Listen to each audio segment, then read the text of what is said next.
சென்னியதுன் பொத்திருவடி தாமரை சிந்தையுள்ளே மன்னியதுன் திருமந்திரம் சிந்துர வண்ண பெண்ணே முன்னிய நின்னடியாருடன் கூடி முறை முறையே பன்னியதென்று முன்றன் பரமாகம பத்ததியே.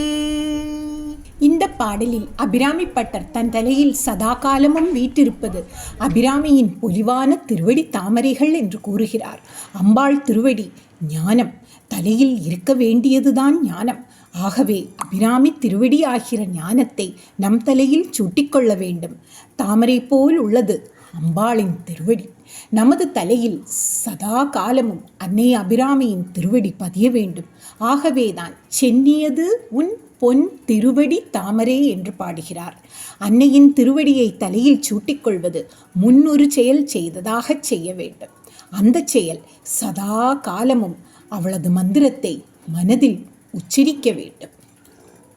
அத்தகைய மந்திரம் குருமூலம் உபதேசம் பெற்று அந்த மந்திரத்தை சிந்தையில் நிலைநிறுத்தினால் அம்பாளின் திருவடிப்பேறு கிடைக்கும் என்று பட்டர் கூறுகிறார்.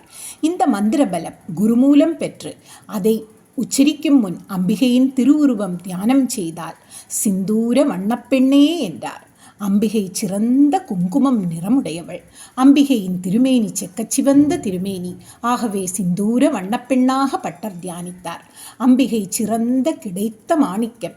இதை மனமென்னும் பெட்டியில் எப்பொழுதும் பாதுகாக்க வேண்டும். அன்னை அபிராமியை வழிபட்டு பழக்கப்பட்ட அடியார்கள் மூலம் வழிபட வேண்டும்.